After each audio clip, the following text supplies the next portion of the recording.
Hello everyone and welcome to your KLBK Sports Connection with your sports anchor Ryan King. Another Sunday, and with Tech football ending and high school football quickly winding down, you would think there's no sports going on, but you couldn't be more wrong. We'll start in the NFL with former Texas Tech quarterback Patrick Mahomes and the Kansas City Chiefs hosting the Denver Broncos in the snow. Chiefs' first drive of the game, Mahomes drops back, lofts it out to Tyreek Hill. You know he's always coming into work. It's a catch and a touchdown. Vintage Mahomes, 6-0 Kansas City lead. Now to early in the third, deep in the red zone, Mahomes once again finding Hill for a touchdown. That's a full day of work for those guys. Having fun in the snow, you can do that when you're up 18. Mahomes ends with 340 passing yards and 2 touchdowns as the Chiefs win easily 23-3, clinching a playoff spot. Now, KLBK Sports Connection. With the latest Dallas Cowboys coverage, this is Silver Star Nation. Sponsored by Lubbock National Bank.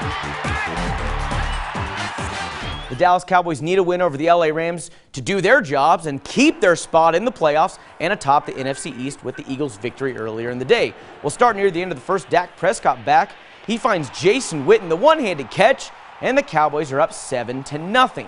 Now in the second, Prescott again dropping back. He eludes a rusher, showing off some athleticism, then sees Tavon Austin wide open down the field. 59 yards later, and Dallas is back up 14-7. Now almost halftime from the 3, Ezekiel Elliott gets the handoff and just too easy, pushing that lead to 21, and the Cowboys still lead the NFC East, beating the Rams 44-21.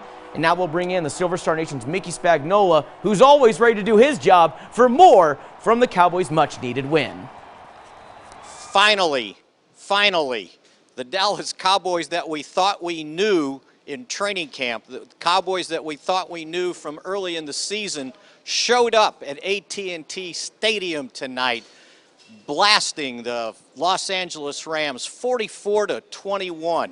That's not the team, obviously, we've seen in these last 3 games when they went on a 3-game losing streak. The Cowboys' offense moved the football consistently down the field. Didn't need big plays, just had long drives. And the defense, how about this defense? This is the defense that got hit for 273 yards rushing by this Rams team in the playoffs.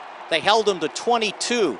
And 8 of those yards came on Gurley's touchdown at the end of the game when the game was over. The defense turned this thing around, and the Cowboys finally played some complimentary football to pull their record to 7-7. And as Dak Prescott said, going forward, this next Sunday's game against Philadelphia might as well be a playoff game. If the Cowboys beat the Eagles, they guarantee that they win the NFC East and will go to the playoffs. So we'll see if the Cowboys can replicate this game and, as Dak said, get better. For the Silver Star Nation, I'm Mickey Spagnola here at AT&T Stadium. The Lady Raiders back in action today against the Houston Baptist Huskies, adding in 5-star UConn transfer Lexi Gordon. She hasn't been playing, but she's down to do her job. We joined this one in the first quarter. Lexi Gordon gets the pass on the wing. That's a 3 and her first made basket as a Lady Raider. She would end with 6 points in her debut. Now to the second quarter, Alexis Tucker gets the pass down low. An easy, close one, basically a layup. It falls the freshman with another great outing, a team-high 16 points. Now in the second half, off a Crystalline Carr missed 3, Brittany Brewer grabs the rebound and puts it back up and in. 2 of her 11 points and 9 rebounds. Carr missed the last one, but no confidence lost. Open from beyond the arc, one of her 4 triples as she ends with 14 points. Lady Raiders moved to 7-0, grinding out a tough one over the Houston Baptist Huskies. After the game, Coach Stallings happy with how Lexi Gordon's being integrated into the rotation.